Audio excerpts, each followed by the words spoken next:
Hey everyone, welcome to Hooper's Radar. As the NBA trade deadline nears, I'll be covering one of the biggest trades that happened today, the Terry Rozier to Miami Heat trade and Kyle Lowry going to the Hornets. The Charlotte Hornets are trading Terry Rozier to the Miami Heat for a 2027 first round pick and Kyle Lowry.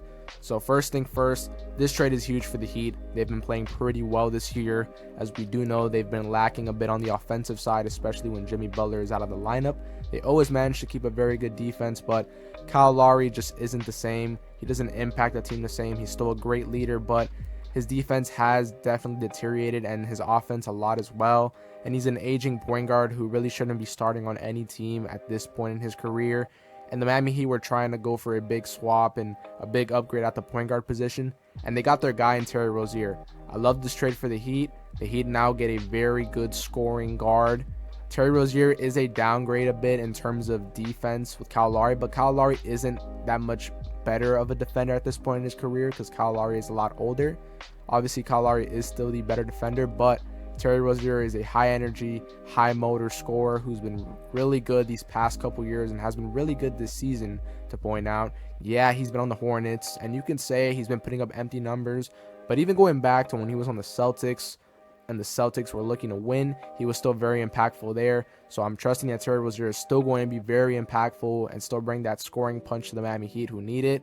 It's a little bit weird because it's like they already have an offensive scoring guard in Tyler Hero, and Terry Rozier kind of plays a similar role to Tyler Hero, except Terry Rozier is a better ball handler and a better playmaker, so I think he definitely will fit better at the one. But in terms of him and Tyler Hero, they've both been playing a similar role this year. Terry isn't the point guard for the Hornets, obviously LaMelo is, so Terry's been in more of that two-guard scoring role, just like Tyler Hero has. So it'll be more interesting seeing Terry be on that more playmaking role, but obviously the Miami Heat do run their offense through Bam, so Terry won't really need to change much of his play style.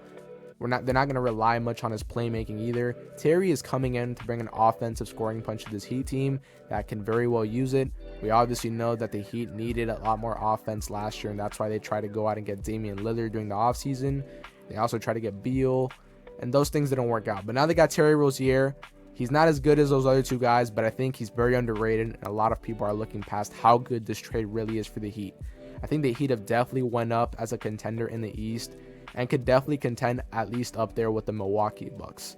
I still think the Celtics are going to win the East. They just have a stacked team, but this makes the Heat a lot better. Obviously, the Heat have still been really good this year. They're one of those teams that are going to be good no matter who they have, so I like this move a lot for them. This is one of those amazing moves that make teams better, and it's one of those underrated moves. I don't know how much more noise the Heat are going to make at the trade deadline, but Terry Rozier to the Heat definitely makes them a lot better. And as much as, we don't always say the Heat are going to win the chip every year, or a lot of us don't expect them to make a deep playoff run, I'm going to say they are a dark horse contender. They're a contender, period. So I like this move for the Heat.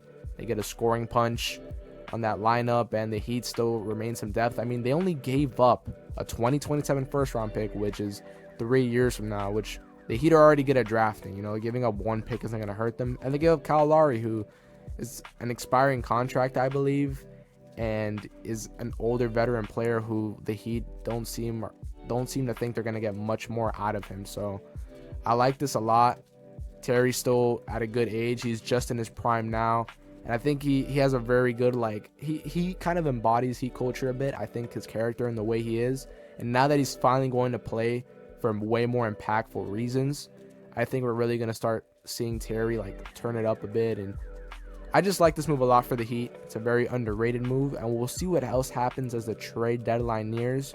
But let me know what you guys think of this one. I definitely think Kyle Lowry is going to get bought out. There's definitely no way he's staying on the Hornets. He's definitely going to go to a contender in his later years where he can try to impact and win a championship or make a deep run. But this is a very good trade for the Heat, underrated trade. If this was the cost for Terry, I'm surprised the Heat got to it this quick, because this is like pennies for Terry Rozier. But like I said, let me know what you guys think about this trade in the comments. Thanks for watching. I hope y'all enjoyed. Please make sure to like and subscribe to stay on the radar for all things basketball.